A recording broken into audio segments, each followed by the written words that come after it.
What's going on everyone, I'm Sir James from Gamerfuzion.com, and today I'm here to give you my review on Painkiller, Hell and Damnation for the PlayStation 3. In the game, you're playing as a character known as Daniel, and you're trapped in the world that's neither heaven or hell, and unfortunately your presence there is disrupting the world around you, so therefore Death himself strikes you a deal. He states you bring him 7 legions of souls, and you could be with your beloved wife once more. As for the graphics overall were pretty much alright. There wasn't really any particular level that stood out above the rest, and of course I did notice in some levels, and of course definitely during the cutscenes, that a lot of textures have been muddied out, but overall the graphics are just okay. As for the gameplay is quite simple. In the game, you're going to go through a total of 4 different chapters, and each chapter is going to offer about 3 or 4 different levels, and at the end of each chapter you're also going to be facing off against a boss battle.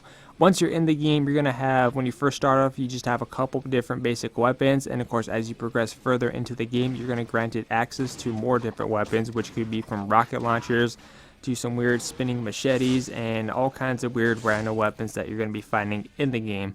Now the gameplay is really simple. All you're doing is in each section of the level, you're going to be basically killing endless amount of waves of enemies. So pretty much you're going to enter one section, kill a ton of enemies, and then a door will open up, and then you're going to go to that section and kill enemies once again. So it's basically a rinse and repeat process. You can think of it as some type of horde mode in the game.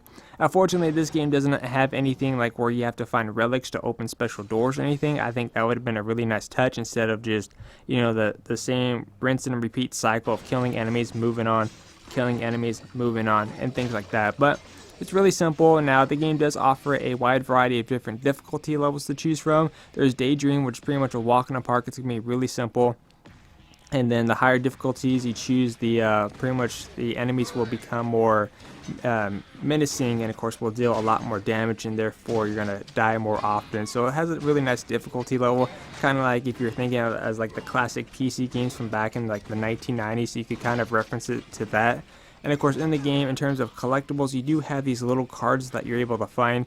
Each card will be granted to you if you complete a certain task. For example, you may have to complete a level at a certain amount of time, find a certain amount of gold, or whatever it is it may be. The only 2 cards I managed to find so far, one actually grants the ability after you pay for it using currency, which is the gold you find in the game.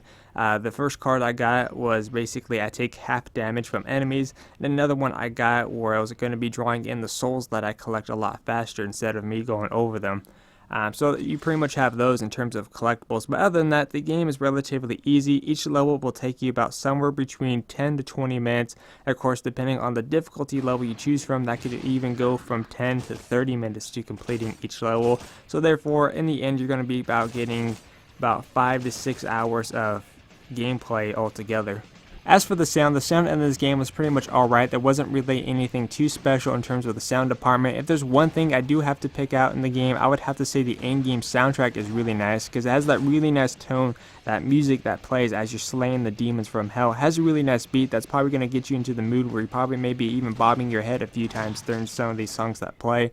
But other than that, the sound is alright. As for the lifespan, what kind of lifespan do we see in a game like this? To me, this game has an okay lifespan. For me, this is not something I would probably come back to a few times this month. This is something I'll probably pick up every couple of months or something like that, due to the fact that I would probably come back and get all the remaining cards that you're able to find in the game, and of course increasing the difficulty level to give me that more of an extra challenge. But other than that, the replay value is okay. It's just something that I don't see me or even other users coming back to time and time again. Just something that you may pick up every couple months to play when you're bored or just looking for something to pass the time.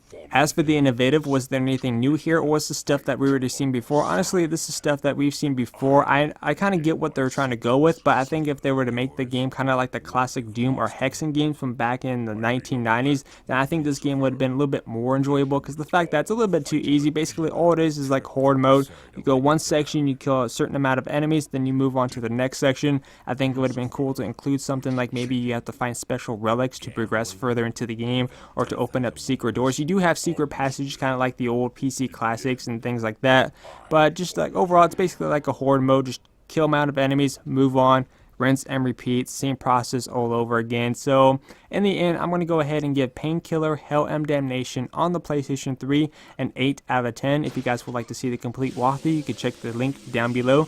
Anyways, I'm Sir James from Gamerfuzion, and remember, Gamerfuzion empowers your gaming.